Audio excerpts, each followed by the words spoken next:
I want to talk about the many different ways you can monetize your audience and AI automation business. We've got 6 here, and these are some of the ways that we've found to make money with what we do. So you've got the first one, projects. This is probably pretty much the thing that most people fall into is, hi, I'll build you this automation, you pay me for it. That is a project. You're just building it once, implementing it for them. It works really well. It's probably one of the highest ticket ones you can do. You can charge anything from 500 quid to 50 grand. Um, the only thing with the problem with this is it's one off. So you're constantly hunting for new business, hence why like lead generation is such a focus. With everything that we do, it's like leads, because then you can, as long as you can keep business flowing, you will be able to keep the project up and do really well for yourself. That's kind of our focus there. We've then got retainers. So this is the process of going through and basically offering your service at a cost. So I will charge you 10k a month. We actually have 2 clients on 10k a month retainers at the minute, for us to go and build some automations for you. Normally you lay out like, oh, it's going to be these automations, this is what it's going to look like, these are the ones you want building, and you'll go through that and build it out for them. Really, really good way to do it, and it's also a beautiful way to build your team. So when we get retainers, even if it's like £1,000 a month retainer for 30 hours of work, whatever it is, we will go higher for those 30 hours. 30 hours can be done in pretty much a week, which then means the other 3 weeks of the month, that person is paid for in full, and then they can do the project ones. And you just kind of like loop and loop and loop and loop and loop, and just kind of like ready to build the team, get another retainer on, and just kind of repeat that cycle. It's a really good way to end up with decent people, pay them to stay on, and then once the people are building full time for you, and we've got guys that charges $10 an hour for automation builds. We've got them on full time, and some of our automation builds cost us like 200 quid to build and sell. 10 hours of work or 20 hours of work, they'll rattle out a fairly decent automation in that time. Boom, done, on to the next one. We then have project, then a retainer model. So this is where you sell the project, and I'll come up with a list of things to sell off the back of it as quote unquote retainer, for more of your time. Or, and I've kind of put this one under the same category, is charging them like a running cost for the automation. So this automation costs you £1,000 to buy and we'll build. It's saying going to cost you 200 quid a month to keep it maintained and keep it running, cover all of the running costs. That's kind of how we structure some deals. It works quite well. It's quite a nice retainer model where it like stacks up and stacks up and stacks up and stacks up. So yeah, that one works extremely well. The other benefit of these is like people get quite sticky with them, and it's like, if I don't pay this, my automation doesn't work, and you can just turn it off. Yeah, it works really well. We've then got white label and partnership models. So this is once again quite a clever one. So you can be on both ends of this. You can white label somebody else to build your automations. So early on, we would go to other agency owners. We'd go to whoever would take us to basically offer a white labeled service to build our automations for us. We then started hiring more internally, and we use freelancers more and so on.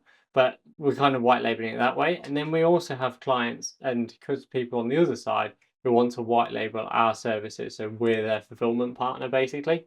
And we've also got people that do partnerships. So we've got 2 or 3 big agencies that run their own lead generation systems and stuff like that. But they also come to us to help build internal processes for themselves, but also for their clients. So it might be linking up their ads account to other platforms, or literally it could be a million different things. But it's a really good way to kind of focus on connecting the two together, really. Last 2, we've then got insurance. So this is the case of like basically once you've done either of these, you can then move to having them as pay an insurance per month to keep their automation running. So you say like, oh look, it's pretty much bulletproof. It's very rare any of these fall over. It's very rare there's any issues. However, We will put an insurance package in place just in case, just on the off chance there's any problems. Um, and then go from there, really. So that's kind of one of the clever ways that we do it. We're charging 50 quid to 500 quid for this, um, just to kind of make sure the automations are stood up. The 500 quid one, there's like 800 automations to keep our eye on. What this actually looks like as a delivery is super easy. It's you're the one that gets the emails when it falls over. You're the one that gets notified when stuff breaks, and all you do is just sit and wait for stuff to break. And you're busy building other things, and then just nip on and fix things. To be honest with you, 9 times out of 10, it's they haven't paid the ChatGPT bill or something has come up along those lines. Reach out to the customer and say, just so you know, you need to add some credit to this, da da da da da, and then you kind of go from there. Probably the easiest money you will make. But it's nice for them to have that peace of mind in the background saying that, like, oh, okay, no, the insurance is there, we are safe. And then SaaS. So there's two routes here. So you can either, once you've solved this problem for someone, turn it into a SaaS product. That might be the case, you just put a front end on it and bill people for usage, or it might be the case that you actually build a full-blown SaaS product. Like I'm talking everything covered, which is what we're playing around with at the minute, is turning more of our products into actual SaaS products.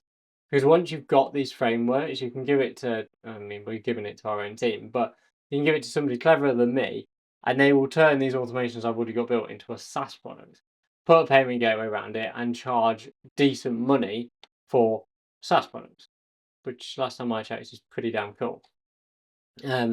The other thing is you can do this with less fancy, like plugging in the same blueprints and the same automations to similar kind of companies. So we've done this for estate agents, through to lead generation, through to marketing bundles, through to you name it. If there's a package that we can put together, we've sold it. And it also works really well for, let's say you're working with a window fitting company.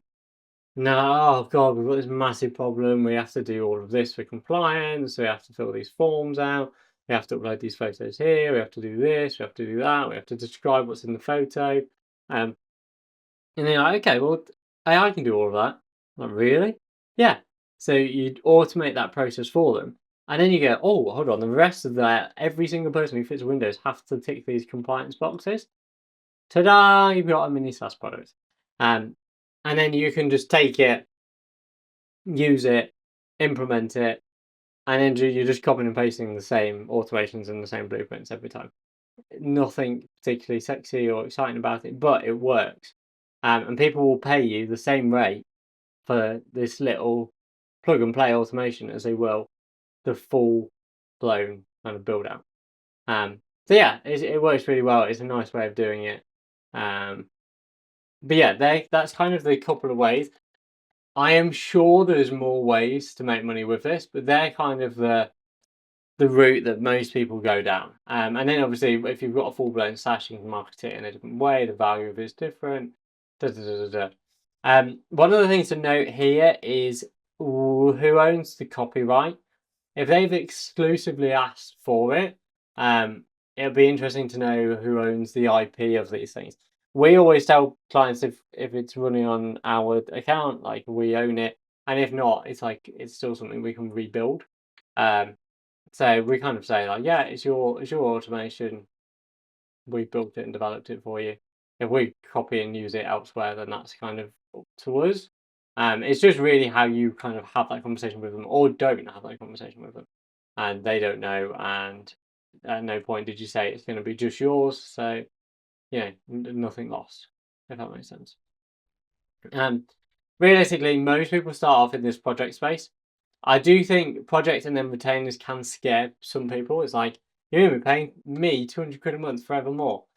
Same goes for the insurance. So quite a lot of the time, I will, or the team will do a project and then we'll upsell a retainer or a like insurance off the back of it.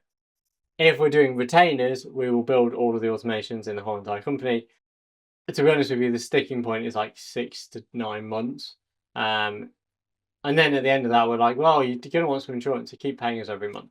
And And that works extremely well, and we can often charge more for that insurance package because they've already invested all this time and money into the retainers. So we are basically infinitely sticky at that point, and they're going to struggle to get rid of us. White labeling and partnership models. Once again, if you're not posting on TikTok, start posting on TikTok, because that's kind of where we've seen the biggest success with this, and we've had people approach us for it and so on. Worth doing. And then SaaS, yeah, you can be clever with that. It depends where you want to end up as a business and how you want to sell it. It's also think about the size of the market. If you're solving a problem for dog walkers, how many dog walkers have got the money to pay you again? Just think about that as you go through. But yeah, that's pretty much it. If I hope that was helpful, let me know if you've got any questions as always. But these are kind of like the 6 that if you stick within, you'll be fine. I've done it vague, like voice agents fall into this all the way through to kind of one-off automation bots. So yeah, any questions, let me know.